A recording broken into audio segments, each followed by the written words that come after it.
24 анализа, добро вечер и добре дојдовте.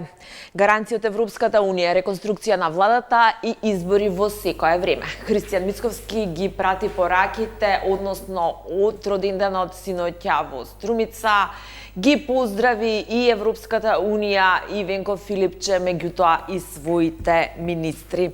И тоа токму на денот кога Македонија ја доби најновата шлаканица од Брисел, односно извештајот од Европскиот парламент, кој што не гледа напредок во речиси во ниедна област, а кој што официјална Софија го дочека триумфалистички во однос на амандманот за историската комисија, кој што остана дел од конечниот извештај на Томас Вајц.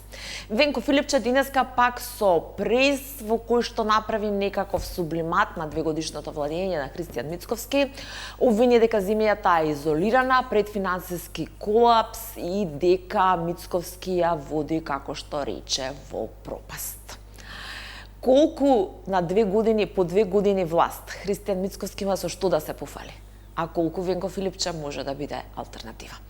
Ова е вечерашната главна дилема за која што ќе дебатираме. Јас сум Душица Мрѓа, вечерва мој гости Ненад Марковиќ, универзитетски професор. Добро вечер, добре дојдовте. Добро вечер. Владимир Божиновски, универзитетски професор, политички аналитичар, најчесто ме кажуваме. Во однос на оние мерења што вашиот институт најчесто ги прави. Ќе зборуваме и за тоа. Нема да толерирам занес во привилегиите што ги нуди власт. Мојот праг на толеранција е огромен, но тоа не значи дека ќе толерирам несовесност. Има министри кои што помали им станаа приватните патувања и фотилите отколку граѓаните. Вака лидерот на ВМРО-ДПМН и премиер ги поздрави дел од функционерите на вчерашниот роден ден. Се најавени дека утре стартуваат преговорите за реконструкција, утре се Изет Меджити Билалка сами на разговори првични со Христијан Мицковски. Кои според вас се занес министрите, Божиновски? Што според нас? Занес министрите, бидејќи така ги нарече вчера Мицковски, нема да толерирам занес во привилегиите. Јас викам кои се занес министрите, кои што се занесуваат. Ќе видиме по реконструкцијата. Знаете како? Кај нас секоја реконструкција во изминативе веќе колку 36 години, политичките партии, тоа сите до сега барем, ја прецепира како некаква слабост. Значи, дури кога беше јасно дека одредени министри, тоа говорам буквално во сите влади, од 90-та година до сега, сега ќе видиме, нели, но секогаш се правеа секакви обиди да не се направи реконструкција, да не се смени министер, не само министер, него и директори, и оне втор, трети ешелон што го нарекуваат, само бидејќи политичките елити сметаа дека тоа е некаква слабост. Напротив, реконструкцијата на власта или во власта, почнувајќи од министри па надолу, една многу здрава работа во политика која што има повеќе кратна корист. Значи, прво, со тоа што ќе се сменат одредени функционери кои што едноставно не биле на ниво на задачата. Не говориме дали се случувале некакви, да кажеме, коруптивни работи или дека се случувале некакви криви. Значи, говориме едноставно луѓе кои што не биле на тоа ниво на задачата кое што се очекувало од нив. Се упатува порака дека доколку не ја вршиш својата работа, може да бидеш сменет. Тоа е првата позитивна работа. Втората позитивна работа, тој што ќе остане, се упатува порака дека тие што добро работат, може да продолжат да се вршат својата функција. Значи им се дава одредено признание за нивната работа. И третата работа, сите оние кои што чекаат на ред за да дојдат до одредена функција, нели секогаш такви има многу, затоа што кај нас ако нешто не фали, тоа е луѓе кои што чекаат да бидат избрани на некаква функција. Без разлика дали ги исполнуваат условите или не. Се разбира. Значи, сите оние кои што чекаат добиваат надеж дека ќе ја добијат таа шанса. Значи, тројна е користа од секоја реконструкција која што би се направила владата. Сега нормално ние не можеме унапред да говориме каква ќе биде реконструкцијата, треба прво да видиме што ќе се случи и потоа да Добро, како очекувате? потоа да Очекувате мала коментираме. реконструкција, поголема реконструкција, клучни да бидат во коалициските партнери, во редовите на ВМРО ДПМН? Мене она што ми е важно е и значено е оние почнувајќи од министри па се до директори Да. така натаму, кои што не биле на ниво на задачата која што им била дадена, односно не ја вршеле својата функција на она ниво кое што граѓаните го очекуваат од нив, да бидат едноставно сменети. Сега, не можеме да коментираме пред да се случи таа реконструкција. Мораме да почекаме да се случи, потоа веќе можеме да говориме, чека, овој требаше да остане, или овој требаше да се иде, или ова е добра смена, или ова е лоша смена и така натаму. Затоа што е да коментираме, сега ќе иде на ниво на спекулација. Јас, според моите информации денеска, дека веќе дел од министрите кои што беа сврстени во онаа категорија каде што не кревале телефони, не комуницирале, веќе почнале да бидат поактивни. Што очекувате од реконструкцијата? Па не знам што да очекувам, затоа што овие зборови кои ги кажавте, начинот на кој се обратил премиерот, ми се дежаву ми се случува, како да ги имам чуено некаде на север. Тој благо патронизирачки став, само во една малку посимпатична варијанта, кај што ви ги карате, демек, собствените функционери. Убаво е тоа, во секој случај се праќа една убава порака, барем на некој основно пиар ниво, дека вие се грижите и така натаму, што не мора да значи дека во реалноста било што тоа функционира или ќе функционира. Оно што мене ме загрижува е нешто друго, да го оставиме овие политички сарказми на страна. Меѓутоа, оно што мене ме загрижува е што по правило кај нас се покажало дека првата постава која вадите е секогаш најсилната. Никогаш скоро и да не се случило да втората, третата постава министри била подобра од првата. Ајде да видиме, можеби во овој случај реконструкцијата ќе не демантира и можеби ќе се случи нешто кое тоа правило ќе го на некој начин ќе го побие. Во однос на тоа кои се моите преференции, ги имам, се разбира. Меѓутоа, тоа воопшто не значи дека процените на општата јавност и процените на внатре политичките кругови, односно на што е политичка номенклатура, се исти. И затоа мене И битките втората внатрешни. како? И битките внатрешни. И внатрешните битки кои се секогаш најкрвави. Тие се секогаш внатре партиските битки се многу покрвави отколку меѓупартиските. Во меѓупартиските знаете дека другиот ви е непријател, ваму ви се сите пријатели и сите непријатели кога пледирате за такви функции, затоа тоа се најбрутални битки за тој тип на извршни функции кои се и лукративни и носат определен статус и одредени привилегии кои може да се злоупотребат и добро е на тоа во крајна линија да се укаже. Меѓутоа, јас немам впечаток дека вторите или третите постави, условно кажано, на владите до сега за било која партија зборувам, за која било партија зборувам, не се однесото исклучиво на ВМРО ДПМН, биле посилни од првите оригинални постави кои таков некој еволутивен циклус имаше владата на Груевски, почна со една многу силна екипа, па таа екипа почна некако да се осипува и така натаму во времето на СДСМ со одредени варијации се разбира дека беше слично, по некој мое видување кога ќе соберете се на куп. Меѓутоа остануваме да се изненадим. Имам јас некои претпоставки, моите се очекувања дека барем петина до четвртина од министрите ќе бидат сменети, некоја груба проценка и нормално тука ќе има и трейдови помеѓу ресорите, помеѓу партнерите и така натаму.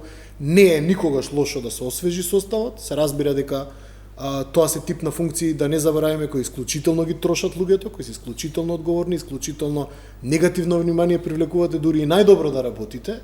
И во таа смисла не секој може да го истрпи притисокот и не секој сака да биде долго на таа функција, независно колку се лукративни и носат висок статус.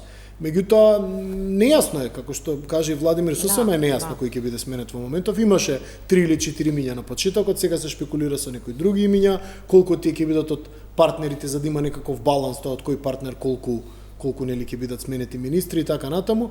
Тоа можеме само да го шпекулираме, шпекулациите, тој тип на политичка метеорологија се многу неблагодарни, затоа што реков, она што е проценка на јавноста, како јас гледам како работи одреден министер и дали сум јас задоволен, не е воопшто исто со тоа како внатре самата политичка номенклатура гледа на нивниот учинок и на нивните резултати.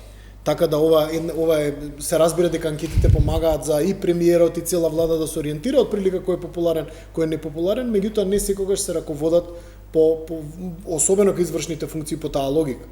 Сепак има некоја внатрешна динамика која они добро во владата си ја познаваат и ќе проценатот од кого имале добар фидбек, кого немале. Во крајна линија премиерот и најодговорен да каже негови одговорноста, негови се резултатите или недостатокот на истите за тоа кој му одговарал како министер, кој не одговарал, кој треба да се замени, а кој треба да остане. Така да нормално јас иако малце се пошегував на тема на тоа дека може би звучи патронизирачки, во некоја мера тоа е нормално затоа што тоа е централната точка која на крајот на краиштата ја носи целата одговорност.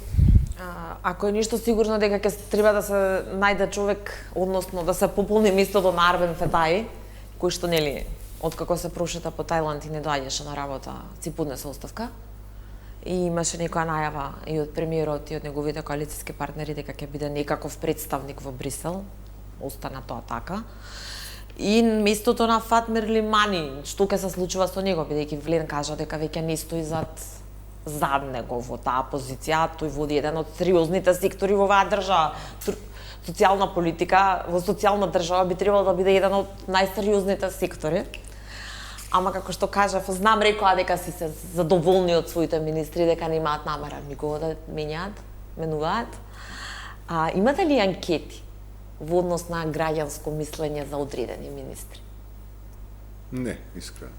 Бидејќи пред некој ден имаше едно истражување на Finance Think од тоа колку поширока конотација, колку владата исполнила тоа што го ветила. Некаде 40% делумно од ветувањето. Ама ме интересираше дали има нешто околу популарност на министрите. Не, искрено нема, затоа што ние нели спроведуваме истражувања, на тие се оние генерални, доколку некој го побара тоа од нас. Ние можеме да направиме такво истражување, но сега знаете дека во однос на тоа што објавуваме, тоа се наши истражувања кои што ги само финансираме, така да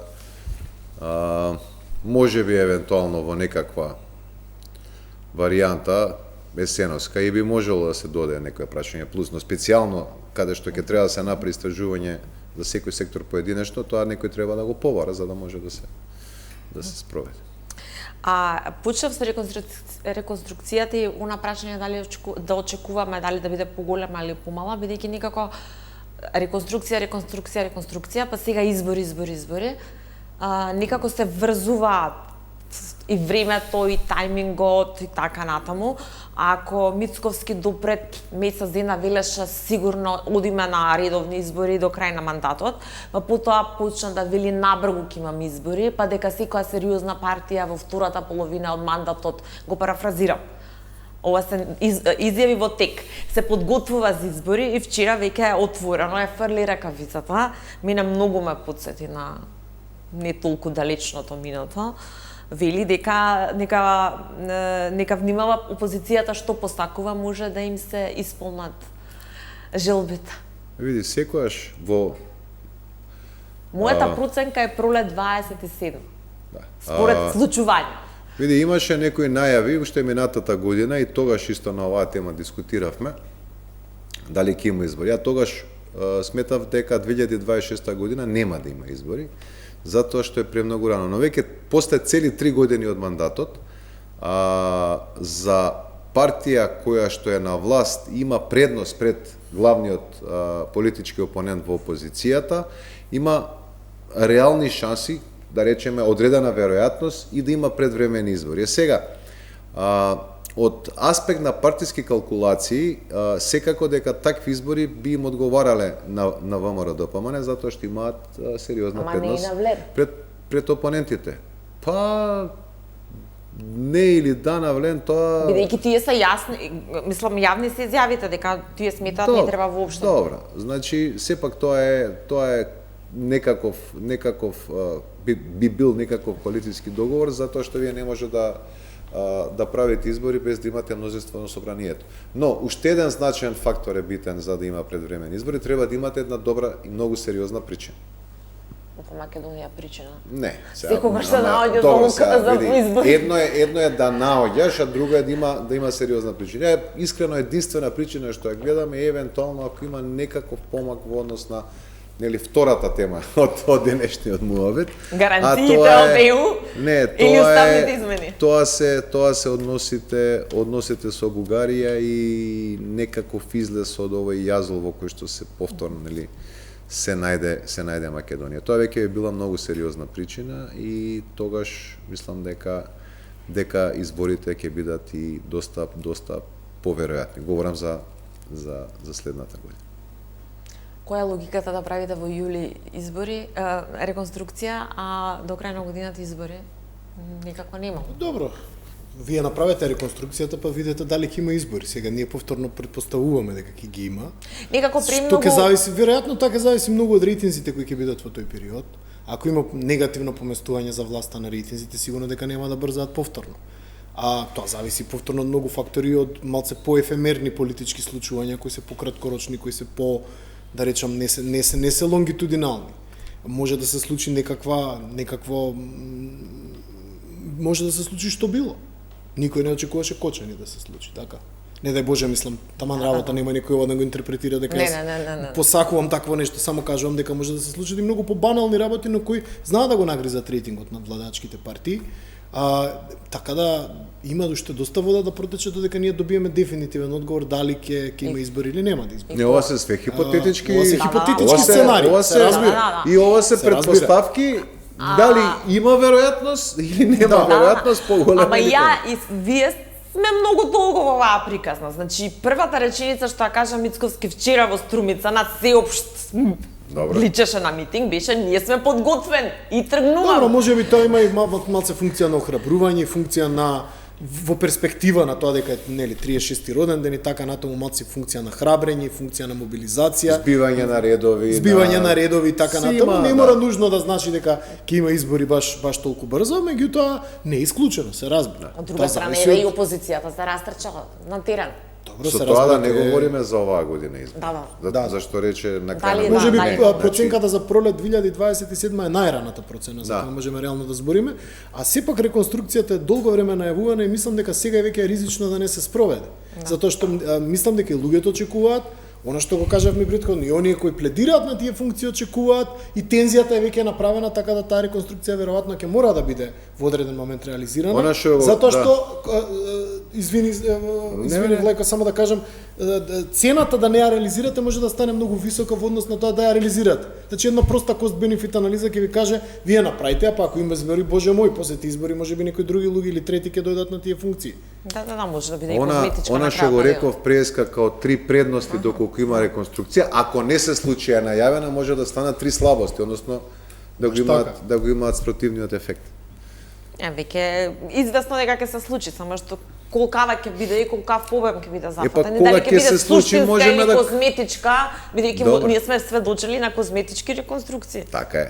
И тоа многу. Да, само знаеш како, мора прво да се случи за да може да коментираме, инаку све спекулации. И ајде околу помаков со Бугарија, вчера една од темите на која што го повтори ставот Мицковски, тоа е став гаранции заклучоци од Европскиот совет дека нема да има билатерални блокади на патот по уставните измени и една од пресудите, барем една од пресудите за македонските воздруженија во Бугарија. Колку е реално возможно да добијат такви гаранции? Не се тоа гаранции, тоа е поише гест. Мислиш за нови заклучоци на Европскиот совет, кои што би биле толкувачки дека Македонија нема да добие билатерално вето за билатерални прашања, идентитетски и знаеш така како, никој не може да гарантира, и тоа сме го поминале 100 пати, дека некој нема да стави вето, бидејќи Европската унија има 27 држави членки. Но на што може да се направи еден гест на добра волја, каде што преку охрабрување, преку одредени, да речеме, заклучоци кои што би можело да ги направи Европскиот совет, па и Европскиот парламент, би се охрабриле и би влијаеле на ублажување на тензиите, затоа што сега кај нас и во Бугарија има тензии какви што ја не памтам во изминативе 30 години. Од осамостојување. Така? Да, така. Никогаш не биле односите полоши и тензиите повисоки. И сега имате вие секогаш три типа на луѓе во двете држави. Имате првиот тип кој што одбива све, значи иде комплетно на тотална поларизација, а такви се многу, и од една и од друга страна и од трета страна. Имате други кои што све би прифатиле, такви се многу малку, и ги имате некои луѓе во средина кои што се обидуваат да бидат конструктивни. Проблемот е дека јас во моментов гледам дека конструктивните гласови од едната и од другата страна се многу кратно надјачани од оние кои што идат кон поларизација. Сега, таков гест од страна на арбитерот у случајов Европската Унија би бил добре доеден, бидејќи со тоа навистина би можеле да се намалат тензиите. Ако не се случи тоа, ја мислам дека ниту Македонија, ниту Бугарија самостојно може да направат некаков помак. Затоа ни треба Европската Унија. Сега дали има желба? Иако јас верувам и сакам да верувам дека има желба. Дали тоа ќе се случи наскоро, ќе видиме, но тоа е ја мислам единственото решение кои што ние гласови кои што се поларизирачки ќе ги стивне малку и ќе ги од друга страна ќе се појачаат оние гласови кои што се поконструктивни. А има такви, од едната и од другата страна има такви. Апсолутно. Ние комуницираме со тој тип на луѓе преку универзитетот, кај нивните универзитети и така натаму, или think tank заедницата, мислам дека Владимир Добардерот тие луѓе ги знае, таму има исклучително разбрани луѓе на кои исклучително им е непријатно ова што се случува. Меѓутоа факт е дека јас се согласувам. Оние луѓе кои во моментот сака да се поларизира состојбата, се неколкократно побројни до степен да ако ние сакаме да комуницираме со луѓе кои се таму разбрани, нормални, а ги има, фала Богу, може да бидеш прогласени за предавник, може да бидеш прогласени за човек кој ја предава националната кауза и така натаму, само затоа што не сакаш да учествуваш во таков тип на ирационална поларизација. Односите се драматични до степен да Радев одбива средба со Мицкоски заради опожарувањето на двете возила. Ајде да не речам дека е многу индикативен тајмингот на опожарувањето, да не влагаме во теории на заговор. Ја не ги сакам теориите на заговор, меѓутоа како можеше да се случи токму еден ден пред расправата за извештајот на Вајци. Види, не е теорија на заговор нешто што ќе се случи во момент кога ќе се случи. Значи, ако тие возила се запалеа пред 3 месеци, ќе кажеш, ајде, не излегол некој, не знам. Добро, јас му не се навлагам. Може се споиле жички, може би ова е случајот сега. Ама, знаеш, надвор од тоа, мене ми се допадна изјавата на министерката за надворешни работи нивна, која ајде да речеме дека со Радев може играто на добар полицаец, лош полицаец, која рече дека оние, ја би ги нарекол псевдобезбедоносни или псевдобезбедњачки глупарења од типот блокирање гранични премини од некакви здруженија и така натаму, ги нарече неконструктивни. И тоа е по мене една одлична порака, ама мене ме страв да не се работи баш за таа тактика good cup, bad cup, каде што Радев треба да биде лошиот и строгата министерката за надворешни флексибилната. Независно каква им е стратегијата, јас се поздравувам незината оценка дека тоа се тотално непотребни. Мене ми тоа ми мириса на таква некоја, како да кажам, псевдоразузнавачка глупост од некои минати времиња кои треба да ги надминеме.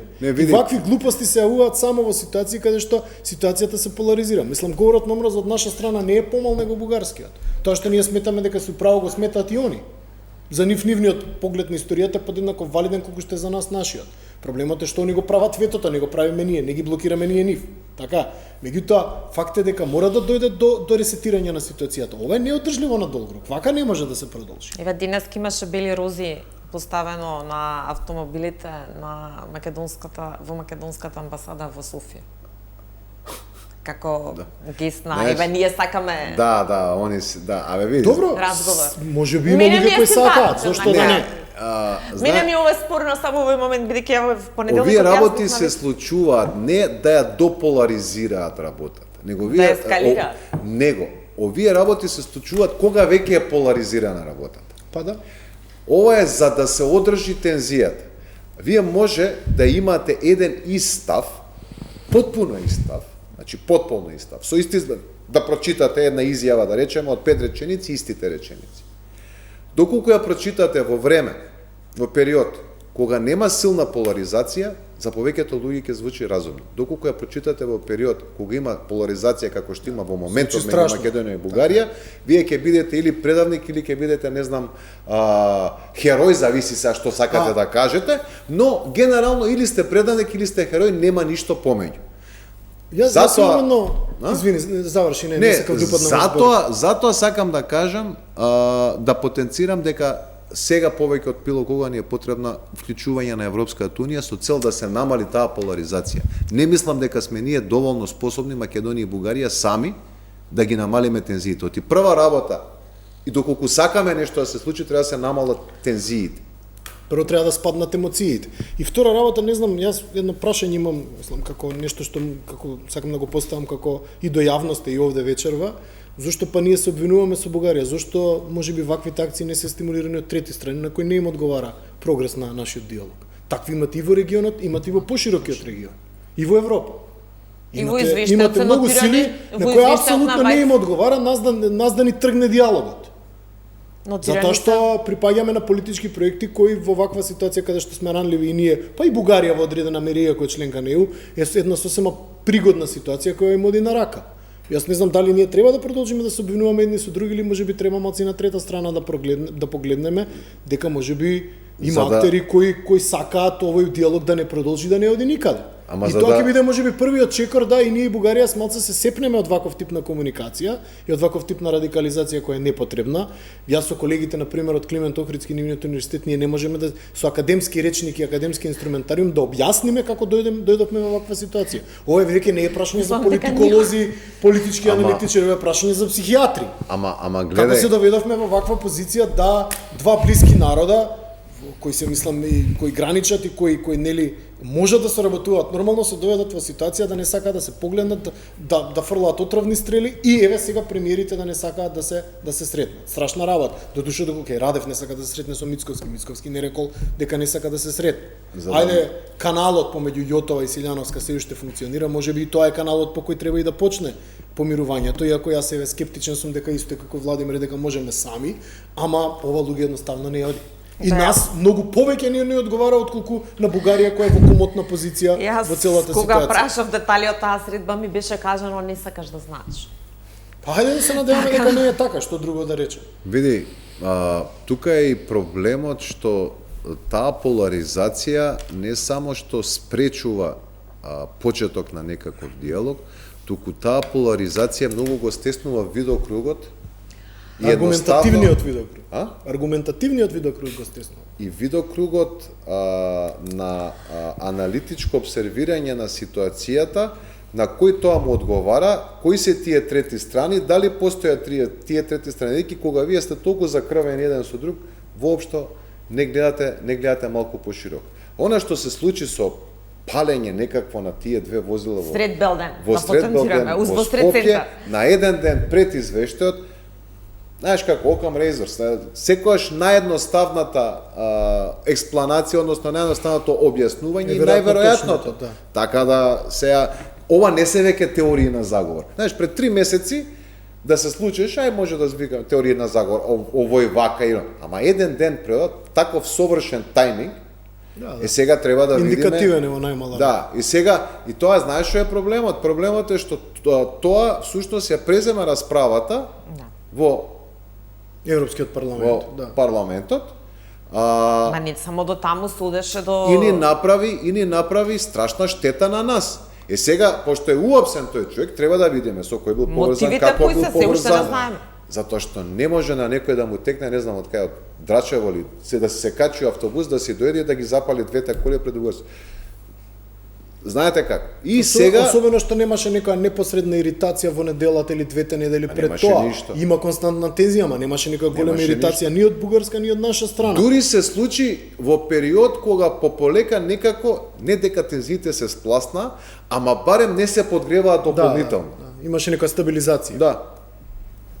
Така да, наистина треба да се посвети внимание на тоа што и како е. Не е толку наивно и не е тоа дело за пак ќе влезе во шпекулации. Искрено не верувам дека тоа е дело на еден човек, зашто му текнало и си станало дома и си отишол со автобус и ги запалил двете двете возила. Да, има таму некои многу чудни елементи на целото тоа дело. Јас очекувам институциите на крајот од денот и очекувам ќе и мора да бидат нашата респонзивни, агенција да. за национална безбедност да каже ако се Така е. веќе Треба да мешани има трети страни. сериозна истрага и треба Да. да се види од каде, што и како потекнува тоа. Со Ова кого тој човек комуницирал, каде се движел. Да, рекоа дека ќе го вештачат Така, телефонот, да го последната вештачат телефонот информација и имаше така дека ќе натаму го да- вештачат.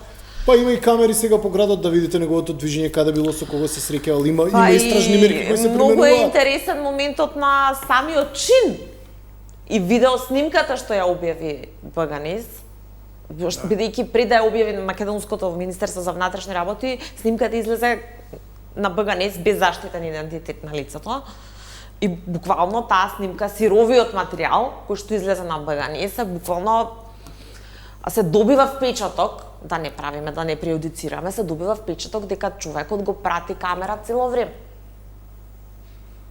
Бидејќи нашата снимка од МВР што излезе, нели таа поради заштита на идентитет, Да. на движења, на таблички, на коли, не беше оригиналната, ама БГНС ја објави така и да, другиот ден во Европскиот парламент ние имавме обиди на европратеници да зборуваат македонски за да докажат дека македонскиот е дел од бугарскиот диалект. Добро, дури да е резултат на такви И да- псевдоразузнавачки глупости, кои Да, пак има кажам, да правиме подписна... договори, очекувам истрагата. Не, сакам да кажам- Ја очекувам да се изјасни. Да видиме малце надвор од таа рамка, дури да е, не знам, инспирирано од едната или другата или некоја трета страна, мислам дека тоа не нам амнестира од одговорноста да ја поместиме ситуацијата од мртва точка, а првиот чекор е сепак деескалација, кој треба малце и да потрае. Тој, мислам, социјалните мрежи не може да ги замолкнете. Зборувам деескалација на ниво на политички елити. На официјални. И ова со несреќавањето на Радев со Мицковски не води никаде. Апсолутно не води никаде. Добро е што министерката за надворешни ги осуди, ја осуди фондацијата Македонија која нели сака да ги блокира гранични премини, по мене тоа е тотална Добро. глупост. Не може заради актот на еден или двајца луѓе да вие правите се национален скандал. И ова во голема мера потсеќа на случајот Пендиков. Секогаш во некој што вели Владимир во некои пригодни времиња излегуваат некои нови случаи кои ја не мислам дека е сепак омразата толку голема за луѓето физички да се напаѓаат едни со други или да се опожаруваат возила или да се прави некаква материјална штета.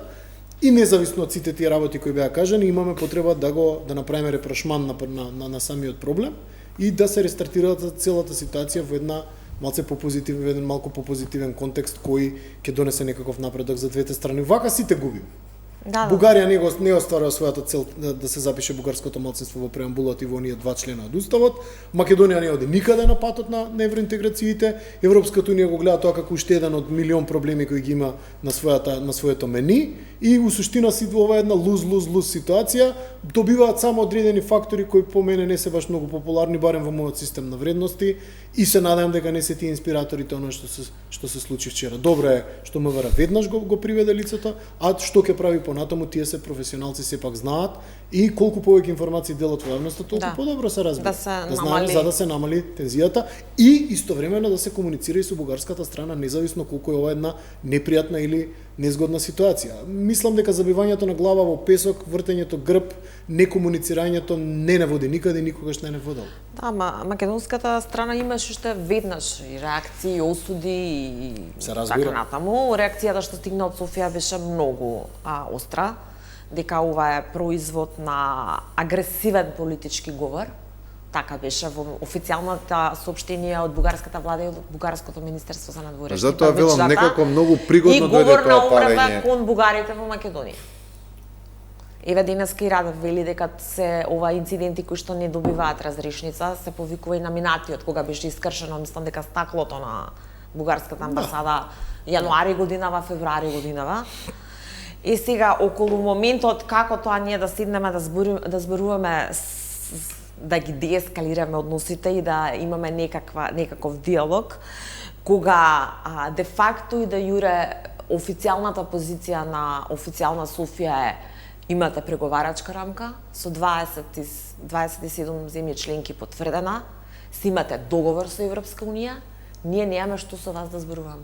Зборувајте си, објаснувајте си со Брисел. Таа изјавата денеска и на Радев, што и да факто и да јуре така, Македонија има документ кој што го прифатила.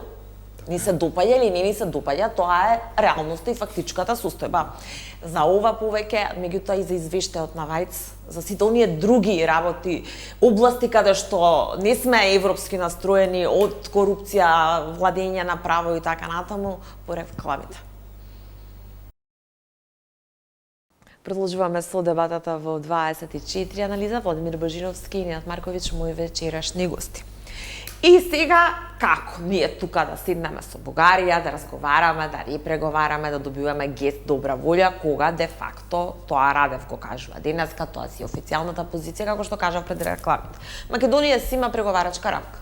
Таму стои Бугарите во устав за втора меѓувладина конференција или официјално, јас тоа го викам и официјално отварање де факто и де јуре на преговорите, тоест на кластерите. Како во таа позиција? Зошто оптимизмот дека нешто може да се постигне? Или зошто не ги ставиме бугарите? Ние сме сега блокирани. Така е. Ние сме блокирани. Која Ние за да се одблокираме треба да ги ставиме бугарите заедно. И нели хрватите, црногорците, да. евреи и така натаму. Да. Египтяни. Проблемот е само, за тоа би било. Тој гест на добра волја, гест да не се повтараме. Некаква иницијатива токму од оној фактор на кој што се повикуваат и бугарите и ние, а тоа е Европската унија. Ни треба некаков гест, некаков поттик. Како ќе се реши тоа, значи има еден мал милион начини да се направи тоа. Гест преку кој што ќе се види дека навистина на ЕУ е важно Македонија да ги почне преговорите. Бидејќи целата скепса произлегува од фактот што сега перцепцијата на повеќето граѓани во Македонија дека ЕУ не е гајле за Македонија и за преговорите. Затоа што сите велат чека ни го вика истото за името, Македонија го смени името, веднаш ќе почнете преговори, Макрон ти вика смени го името, ќе почнете преговори, кога менјаш името, истиот тој Макрон ти става вето. Сега во истиот тој Макрон се крсти премиерот Мицкоски. Дека ќе ни помогне. Океј. И мене тоа исто ми е сакам да чудно, ама значи, ја разбирам позицијата на повеќето граѓани на Македонија. И токму затоа мене ми треба значи не мене лично, него нас ни треба како држава некаков гест на добра волја од страна на Европската унија кај што ќе покаже дека на вистина е грижа Македонија, се грижи Македонија да ги започне тие преговори. Бидејќи сега гледаме што се случува. Видовме дека Украина си ги отвори поглавјата, видовме како ги отвора Украина поглавјата. Украина нема дефинирана граница како прво. Молдавија нема дефинирана граница. Значи не е баш све дека е до копенхашките критериуми, него и добро, и правата на малцинствата во случај на бугарите се дел од копенхашките критериуми. Политичка одлука. Не, ама сакам да ви кажам дека кога ЕУ сака, ЕУ може да направи одредени гестови, да кажеме, на добра волја. Да, ја разбирам. Меѓутоа, мене ми е вака. Еве, хипотетички вака ми е дилемата, мене лично, и тоа ми е и прашање. Ако ние сме сега блокирани, и за да ги отвориме првиот кластер, треба да ги внесеме бугарите во уставот, бидејќи Вајц вчера на пресконференција да рече дека тоа е условот. Сега што историската комисија остана дел во извештајот, тоа ќе зборуваме. Ако сега сме блокирани, зошто да не ги внесеме? И не ни е проблем, бидејќи власта вели дека уставните измени не се проблем, туку е проблем предвидливоста на процесот, односно блокадата на билатерални прашања, идентитетски и така натаму. Зошто не ги внесеме бугарите во уставот и да извадиме работата на чистина? Дали е така или не е така? Го отвараме првиот кластер. И вака сме блокирани. Мислам дека не се работи за бугарите устав, да, сите се сложи дека тоа е услов кој не е проблематичен во голема мера. Тоа го каже премиерот, тоа го мисли опозицијата и председателката и така натаму. Меѓутоа, знаете како, тоа е оно од кое се стравува барем на некое, како да речем, наративно ниво, е што после тоа. Дали после тоа евентуално сега имате можност да водите нешто што ако ги ставите бугарите устав и ја губите таа можност, тоа е политика на секуритизација на идентитетот. И тоа е политика која ВМРО ДПМН 35 години примарно ја преферира. бранење од овие од они, особено кога од другата страна имате луѓе кои апсолутно ви даваат причина тоа да го правите, ви даваат повод и ја хранат таа приказна.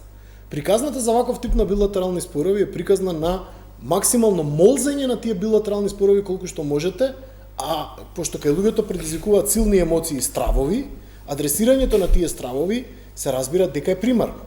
И затоа во било кој од државите на Балканот, ако видите, политика на секуритизација на идентитетот успева. Тоа е единственото и нешто што успева секогаш. Така, тоа ви е апсолутно најсигурното поле на кое можете да водите политика. Ако ги ставите бугарите во устав, веќе ја немате таа привилегија да водите таа политика. Така да Го губиме джокерот, сакате да кажете? Не, се губи можноста да тој дискурс биде жив и да биде поставен на такви аргументативни основи.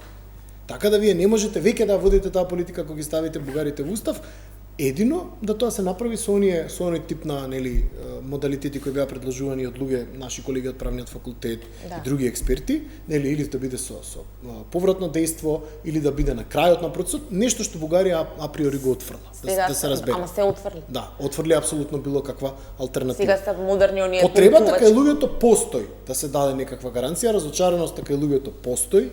Меѓутоа, прво, што покажа вчера гласањето на извештајот на Вајце? Дека Европската унија ќе си ја заштити својата членка, не нас, како јас извинувам, тоа е бруталната вистина. Мене на ниеден начин не ми е пријатно што го кажувам. Јас исто имам чувство на неправданост и сметам дека треба да биде на страната на оно што е праведно. Во овој случај, ама големите клубови не функционираат така, тие функционираат на база на солидарност меѓу своите членови. Евидентно е вчера убедливиот резултат покажа дека ние нема да добиеме гаранции. Гаранции нема да има. Јас ја разбирам потребата, но тие нема да дојдат. Ние од 2006 до 2016 имавме многу сличен тип на политика, на тргање на луѓе за ракав, на жалење и така натаму. И не велам дека не сме биле во право. Ама тоа што сме во право не значи дека ќе го добиеме тоа што го сакаме. Тоа се две различни работи, како рече црногорскиот председател кај нас на правниот факултет. И да бидете во право и да бидете во Европска унија не може. Многу јасна порака ни прати. Затоа што и он го поминува истиот процес, народски кажано го јаде истиот стап и јасно му е дека на некои процеси едноставно не можете да искочите на крај да биде по ваше по секоја цена. Гаранции во каква год форма да ги бараме, после она што вчера се случи во Европарламентот, мене ми е јасно дека нема да добиеме. Тоа не викам ова политичка елита нека тера таа политика на секуритизација на идентитетот и така натаму, не е никаков проблем. Одиме понатаму. Таа секуритизација во 90-тите беше од србите, па после тоа околу 2000-тите, 99-та, 2000-та до 2003-та, 2004-та беше од албанците, сега од бугарите. Идентитетот има стално потреба да биде одбранет од некого, се разбира, особено кога е предизвикан на ваков еден брутален и неубав начин. Таа е очигледната политика која вие треба да ја водите, која секогаш успева кај нас. Но тоа не значи дека ќе добиете нешто. И во овој случај не мислам дека ќе излеземе како победници во таа битка да бараме гаранции. Во ред, окей. Оваа политичка елита доби убедливо мнозинство, бидејќи расположението на народот е се спротивно на оно што ја го кажувам сега тука. И тоа е во ред. Јас можам само да се помирам со тоа и да го прифатам дека повеќето од луѓето не размислуваат како мене и сметаат дека ќе добиеме гаранции. Во ред, ќе видиме за 5-10 години, пак ќе се собереме во оваа студија и ќе разговараме кои гаранции ние сме ги добили. Процесот не е предвидлив до степен до кој ние очекуваме и сакаме. Такво нешто не постои. Меѓутоа, заради тоа што може да ве блокира секоја земја членка, може и така натаму и така натаму. Но дека може и Бугарија да направи гест, ако реши, а не вакви псевдоразузнавачки глупости, тогаш би било по мене одлична прилика да се врати до вербата, иако повторно ќе речам скептичен сум дека можеме без помош од странство. Бугарија нема да направи. Бугарија нема да направи. Очекувањата се од теу. Мислам дека и на нив им е јасно дека најголемата одговорност за оваа ситуација во која што се наоѓаме и ние и Бугарија има Европската унија. Факт. Она што ние можеме да го направиме е да се обидеме, ние кога велам ние и Бугарија, е да се обидеме малку да ги деескалираме работите, да дојде некаков, затоа ја воопшто не велам гаранции, него велам гест.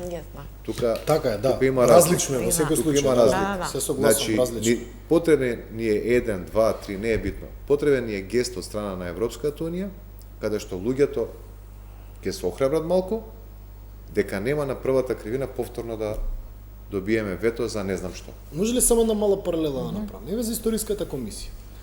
Не поминала драма. Припаѓаме. Во историската комисија, не сум ја фан на францускиот предлог, да се разбереме, не бев ни во времето кога бев член на Совет за безбедност, имав една негативна дискусија на една од седниците.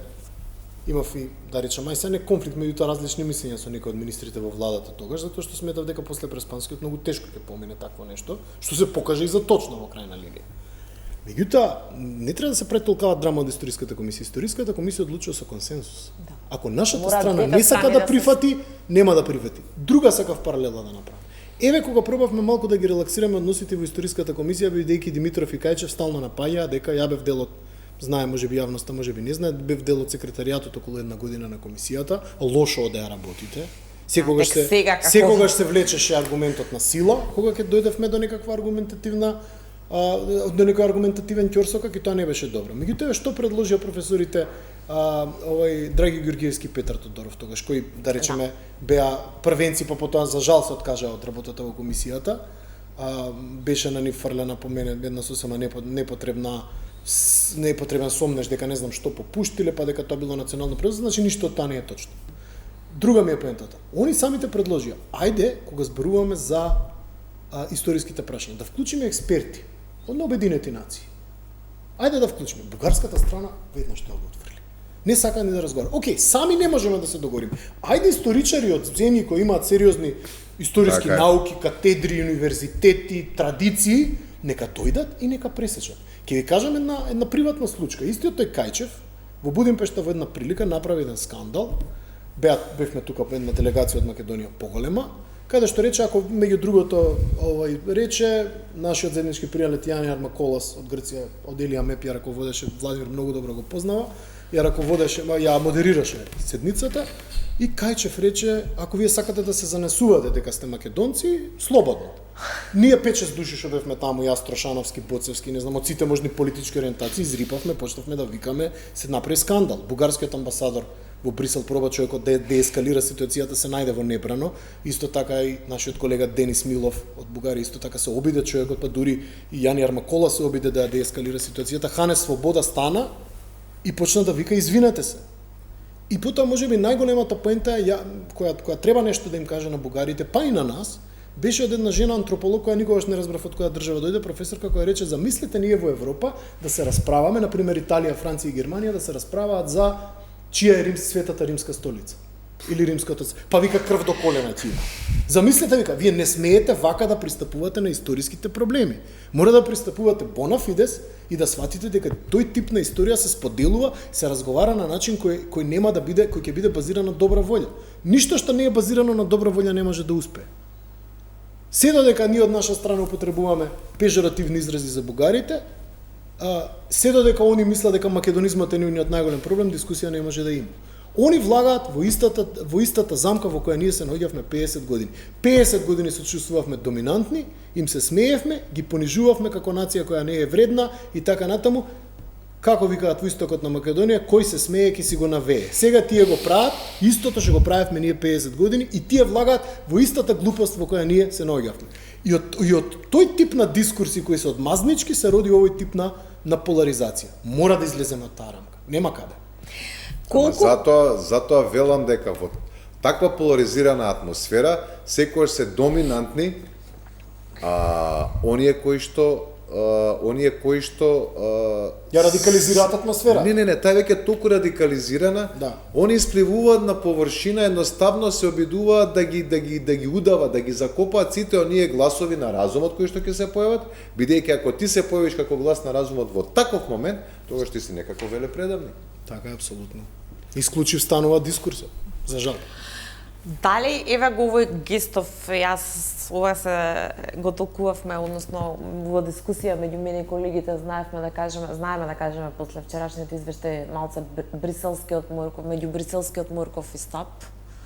Односно во извештајот се вели идентитетските теми во извештајот за Македонија се издвојуваат од представниот процес. Се наведува дека јазичниот, културниот и националниот идентитет се вистинска основа за секоја земја, дека не треба да се доведуваат во прашања од трети страни и не треба да влијаат на процесот на пристапување во Европската унија. Дали овој гест може да не? Еве, дали е доволен овој гест за Види, треба некој ни го признае дека идентитетот не е тема на преговори. кога велиме- Сега стапот е што историската комисија остана во Гест- тој амандман со гест- огромно мнозинство. Не мора тоа да биде страшно нужно. Така се толкува. гест Тука се толкува велиме- како огромен пораз, се извинувам. А во Софија се толкува како огромна победа. Па не е баш Не некоја е баш огромна така, да. победа, ниту па е некој огромен пораз, да се разбереме. Ја повеќе велам серија на гестови кои што би, да речеме, ова може би да е почеток од таа серија на така поситни гестови кои што може би кулминирале во нешто поопипливо од страна на Европската унија, но за да се случи тоа во исто време мора да се работи на деескалација. Мора да се работи на деескалација. Пак ќе ви кажам, истиот речник, истата реченица, ако употребиш кога работите се релативно конструктивни, мирни, и кога работите се тотално поларизирани, ќе звучи сосема различно. Истата реченица од истиот човек со истиот тоналитет. Прво што треба да се направи е малку да се деполаризира, да кажеме. И сега, ако Состојбата. во овој текст стои дека идентитетот, културата, јазикот и така натаму не треба да бидат доведувани од трети Тоа е добар страни и така почеток. натаму, во истиот стои во официјален документ на Европскиот парламент стои напишан вториот протокол, дека е дел Така е. кој што е дел од договорот за И од добрососедство. кој што се плашиме ние, Но кој не е, но кој треба да биде лонгитудинален процес, не треба да биде дел од првичниот или она што е услов кој е примарен за да се отворат преговорите е преамбулата, се разбира. Уставниот. А она што е во вториот протокол, Така. чиј статус беше и од многу правни експерти оспоруван како документ, требаше да биде лонгитудинален процес кој ќе трае до крајот на затварањето на преговорите, иако за мене историските комисии не може да работат така кратко.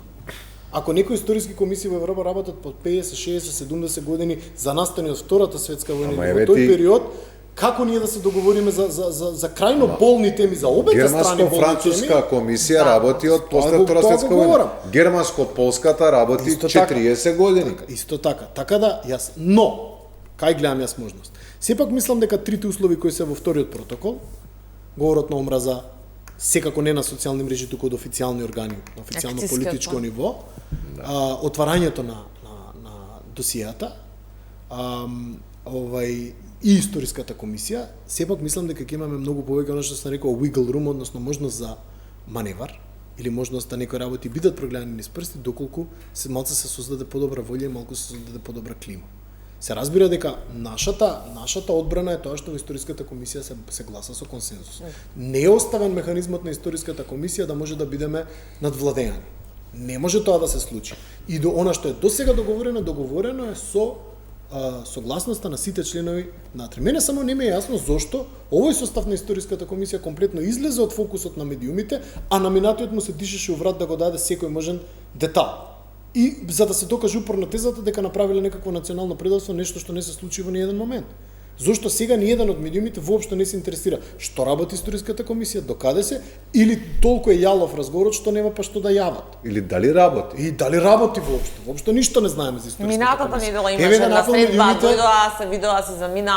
Ама мора да знаеме што се случува на тие Да, средби. Како во апсолутно. минатиот состав Морам. знаевме во детали што се случува. Апсолутно И е- при тоа беа константно напаѓања дека се нетранспарентни. Сега немаме поим што се случува со Апсолутно, комисија. во споредба првата и втората, нетранспарентноста е неспоредлива на актуелна. Ама душица, јас знам дека не оди. Мене ми е јасно, јас не ги обвинувам нашата страна. Не го правам ова за да бидам сега истото. некаква прзница која сега Не. не знам ќе го критикува овој состав. Напротив, за да знаеме докаде се работите. Минатиот состав беше обвинуван Да, за апсолутно. велепредавство, сите медиуми се интересираа што работи, тие луѓе константно беа ставени Ние не во можеме позиција да да се го- правдаат. Овој состав е сега Ние многу како комотен. како медиуми не можеме да добиеме елементарна информација кога се средбите. Ако дознаеме Што беше случајно прогласувано за минатиот- скандал кај минатиот што состав. случајно дознавме минатата недела дека биле во Скопје и би имало нормално Ако нема не се напредок, договориле ред, ништо. нека нема напредок, не е ништо Ама- страшно. Да, тука е потребна некоја Ама поголема буквално е затворено. транспарентност. Комплетно е затворено. Потребна е- Сам јас не очекувам, се извинувам, од Да. бугарската страна очекувам информации, од македонската страна. Потребна е некаква поголема транспарентност, освен ако тоа не е во некаква насока на деескалација, не знам. Тоа би било доброто знаете сценарио како? во секој случај, да. така. Можеш да ги гледаш работите од 2 и од 3 и од 4 страни. Па за оглед кој е све во двете страни. Во составите, како досега функционира. Добро, кај нас барем имаше некакви промени, сега на подобро на полошо тоа не го коментирам. Мислам дека мој коментар во една прилика за комисијата беше дека начинот на кој би можела подобро да работи ако се сменат 1 до 2 хардлайнери од бугарската страна. Тоа е моја интимна желба како човек кој стои од оваа страна на границата и на таа некоја поделба. Затоа што јас мислам дека воглавно од она што го знам во таа година која поминав во секретаријатот на комисијата и во комуникација со луѓето од комисијата, воглавно проблематичните коментари и перцепции не доаѓаат од сите членови на бугарската страна. Доаѓаат од 1-2 луѓе кои држат некаква тврда линија. И сега ако имате многу тврдо линијаши од обете страни, комисијата никогаш нема да дојде до заеднички заклучоци. И во тоа е проблемот и на општата атмосфера и на историската комисија само се рефлектира оно што се случува на глобално ниво помеѓу двете држави. Добро, а за вториот протокол што влезе овде, со тие 3 точки што вели Марковиќ, имаме шанси за маневар. Ние имаме нели дел од обврските ни акцијскиот план за малцинствата, кој што владата тврди дека е правен со експерт од Европска комисија, со врвни експерти од земјава и повторно дека Бугарија не го прифаќа. Не знаеме што не прифаќа, премиерот рече, го парафразирам, дека не знае ни тој. Дека што е спорно, дека не знае ни тој? Што можеме да ние под кај да знаеме? Не во однос на деталите, во однос на целокупната слика. Ако ние историската ние утврдока комплет. Ако акцијскиот не ни се знаеш прифаќа, како? Секогаш вториот протокол ни влегува во документ. Секогаш кога сакаш да постигнеш одреден договор, прво започнуваш преку тие условно кажано полесни работи со цел да најдеш некаков консензус. Она што ни е значено за нас, па и за Бугарија се разбира, дека ние треба да најдеме некаков консензус за работи кои што не биле кои што се уште не се толку поларизирани, за кои што ќе се согласиме и ние и бугарите. И тоа е добро, особено доколку има иницијатива од наша страна, каде што ќе се види дека на некој начин Македонија се обидува преку консензус, преку прифаќање на одредени остапки кои што не се проблематични за нас, да го движи тој диалог. Тогаш ќе биде проблем за тие хардлайнери од бугарската страна да ги задржат тие ставови кои што ги држат. А имате таму луѓе кои што буквално сакаат да дојде момент каде што, не знам, Македонија ќе каже, еве, ние сме, не знам, бугарски... Но тоа нема да се случи едноставно. Не. Ама имаш такви луѓе кои што го очекуваат тоа. За да не бидат тие, оние кои што го водат процесот, треба да се обидеме да најдеме некаков консензус, да прифатиме одредени работи кои што се непроблематични за нас. А има такви работи, не е све проблематично. Се разбира. Да. Сега, во целиот овој случај, кога премиерот, нели, неговата позиција јасна и вели, јас сум подготвен и со децении да не мрднем понатака, да не направам чекор ако не се добијат тие гаранции. И ќе донесеме нели онаа позната фраза што секоја влада досега во изминативе 25 години колку што Македонија е кандидат за членка на ЕУ, вели ќе донесеме Европа дома. Нас ни се случуваат забелешки во секоја сфера во европскиот извештај, најмногу борбата против високопрофилна корупција, судството, владењето на правото, големи разлики помеѓу истраги и кривични пријави до судски процеси, влијание странско, Кина, Србија и Русија, нели стои оној фамозен српски свет во извештајот. Се проблематизира во малцинствата и она што се случува со испитот правосуден на албански и така натаму. Значи, ние далеко сме и од Европа дома. А што се проблематизира тоа со испитот? Не разбирам зашто се Во делот за правата на малцинствата, во контекст на укинување на квотите, се наведува дека администрацијата треба да го одразува мултиетничкиот состав на земјата, а од властите се бара брзо да го решат прашањето за употребата на албанскиот јазик за државните испити во согласно со Охридскиот договор. И да не ги прикажува студентските протести како политички мотивирани или како дестабилизирачки фактор. Па протестите беа политички Така стои во мотивирани затоа што 90% тие што беа на протестите беа дојдени од надвор. Тоа ако не е политички мотивирано, што е мотивирано? Сега ја да идам да протестирам во Софија или во Солун. Мислам, знаете како? Се бара и ургентно решавање на квалитетот на воздухот, тука 100% сите се согласуваме. Тоа има консензус. Не, генерално повторно све се врти околу судството. Ја ви кажав, во изминативе 3-4 години, 5, за прв пат проблемот со корупција и со криминал, со што е директно поврзано нели одговорно судството, се најде како број еден проблем за граѓаните во Македонија. Пред економијата. Обично економијата, невработеност од 90-та до пред 3-4 години била прва, сега е втора. Така да за тоа се разбира дека сите ние поддржуваме да почне да се расплеткува тој јазол во судството. Бидејќи вие не можете да имате напредок на државата доколку оној кој што треба да ве штити како граѓанин, како инвеститор, како турист, како што и да е, има поддршка од, не знам, 2%, 3%, 4% и така натаму и така натаму. Така да за тоа апсолутно не ни треба извештај европски или препораки, сите тоа го знаеме и сите тоа го говориме, ја мислам изминативе неколку години. Интересно е што и овие измени што ги направи власта на кривичниот законник, нели тој новиот се прави веќе со години, измените демек за да ја амортизира штетата од претходните измени, и тие се нотираат дека се недоволни и се создава чувство на неказнивост. Чекајте, претходните измени на кривичниот законник беа направени договор меѓу СДС и ВМРО. Оние за кои потоа го прозива Пендаровски, оние за кои потоа го прозива Пендаровски доби многу јасен одговор од тогашната владачка партија дека они имаат мнозинство и дека суспензивното вето му е џабе, дека веднаш ќе му ги изгласат повторно измените на кривичниот законник и после луѓето се прашуваат зошто не даде отпор. Можеше да даде символички отпор и ништо повеќе. И слична позиција во која Иванов беше ставен на времето со законот за високо, ако мене ме прашате. Многу добра паралела е таа, затоа што беа станени владачките структури на едната и на другата партија, тогаш им рекој на двајцата председатели, извинете, уште утре ќе ви го изгласаме повторно законот. Така да извинете, ама минатите измени на кривичниот законник беа направени апсолутно во содејство на двете партии. Едната правеше кворум, а другата ги стави на дневен ред и ги изгласа. И одговараше на двете партии во таква ситуација. Така да немојте да збориме како не има некоја автентична желба кај политичките партии, кај ниедна политичка партија. Да имаше било каква автентична желба да се направи некакво силно обвинителство или силно, немаше Катица Јанева да биде избрана. Таа беше направена како договор меѓу Заев и Груевски, затоа што на долг рок тоа беше институција која можеше да пропадне. Се разбира. Многу малку луѓе и претежно луѓе од десницата тоа го насетија, морам да признам дека остатокот од општеството можеби беше малку и наивен. Меѓутоа јасно е, така да кога се носат измени на кривичен законник ја одбивам и да коментирам, веќе мене ми е смешно. Ги менуваат во оној момент политичките партии кога доволен број на нивни функционери ќе бидат обвинети за криминал и корупција.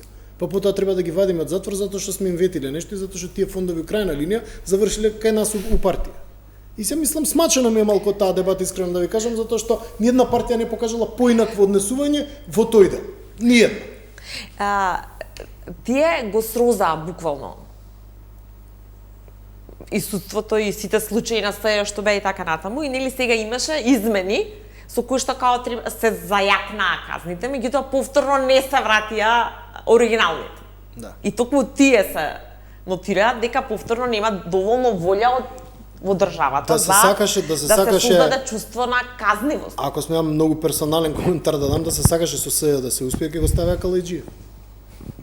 Човек кој требаше до последен момент да биде на чело на СЈ. Магично исчезна човекот во комбинаториките и Катица Јанева се појави. И од тука натаму прилично ми е јасно што се случуваше. Така да измени на кривичен законник апсолутно одбивам да коментирам од тој аспект затоа што сметам дека секогаш се тюнираат на начин на кој тој им одговара, особено па ако им одговара на двете партии, супер. Зошто да не? Така нашите функционери ќе бидат спасени и еве ги пак на функции сите тие луѓе, кога ќе има промена на власт, можеби ќе видиме повторно истата ситуација, истиот муавет. Истиот муавет го вртиме 5 години и мене ми се зборува. 35 веројатно. Ја чекам да видам некој да биде еве обвинет за некаков криминал, да одговара за тој криминал и луѓето да кажат еве навистина започнува државата да се справува со криминал. А да не биде човеков со кебапчињата и бабата со чеивиде на Буњаковец, на пазарчето. Добро.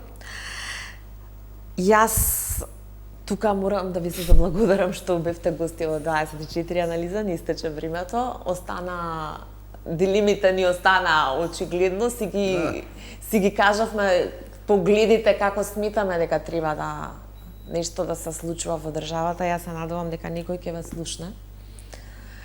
Ви благодарам. Ако доволно долго повторуваме, јас се надевам.